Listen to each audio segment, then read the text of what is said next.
there's some of these rather mundane, things that are really kind of driving people to be not so prompt with their action, right? And there could be many other such things, I'm guessing. Yeah. Yeah, I mean, just accessing hospitals. Like, hospitals are not places where we ideally want to enter and spend even, like, I don't know how much ever time. So the fact that you have to make that effort first to book an appointment, find those slots which are quite difficult in some cases, take everybody there, sit there, wait for your turn, do all of that. I think for certain demographics it could be easier when there are younger children with you, perhaps in the 60 plus age group.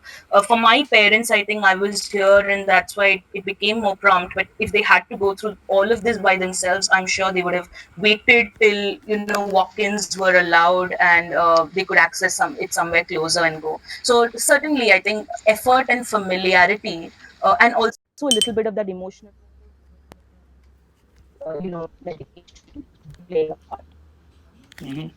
So, like you said, right, it's probably lack of promptness and procrastination also, and not just hesitancy, right? So, hey, Subhash, chime in here, please. Yeah, I think that my experience is very, very contrary to what the topic is in the first place. First thing, I tried to get an appointment, and the earliest date I got was the 22nd of April, and this is about a week ago.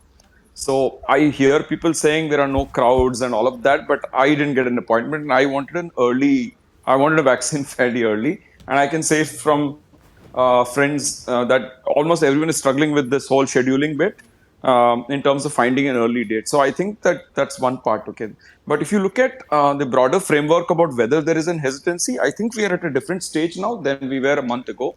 I think a month ago, with very little information around, the initial bunch of people were obviously quite hesitant with all the partisan media reporting and all of that. But at this moment, if you look at what seems to be happening, is this is no more in the hands of the government, at least in terms of what information is floating out there.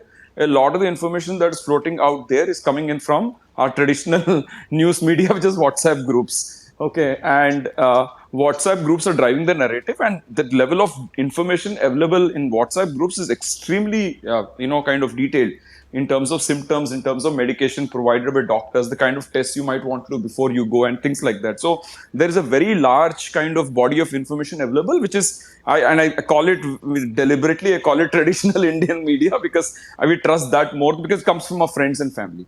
Now, insofar as what I think the authorities can do, I think they just need to a couple of things they need to take care. One, after you go through the vaccination process, there are some kind of side effects like illness, fever, and vomiting, and maybe a few of those side effects. Now, many of us, particularly in urban India, and this problem is particular in urban India, don't necessarily have hospitals, doctors on the call. Okay, you might have, but may not necessarily have a doctor on the call, and sometimes they're not reachable. So, a more centralized system where people could reach out in case of symptoms, etc. I think just being there, I think would be a very, very kind of a pragmatic solution to the average guy. At least they know that I can call someone. But otherwise, I think that we are not there at the stage of hesitancy anymore at all. We were a month ago. Right now, I see a wave, literally a wave, with almost everyone trying to figure out.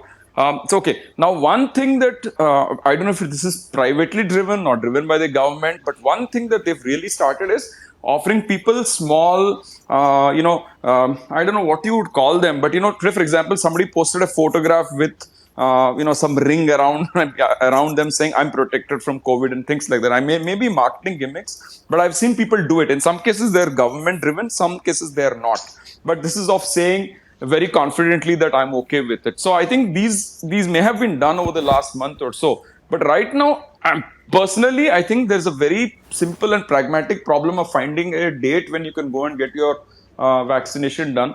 And I think that may have to do with how we are choosing our hospitals. I chose a hospital close to my home, and maybe that is backloaded, and therefore I'm getting a much later date. So we're having practical problems like those, which I'm So, not certain Subhash, because people.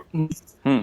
so there is this story going around that because of supply uncertainty, right? Most Hmm. hospitals are only providing days, which is next day or the day after, right?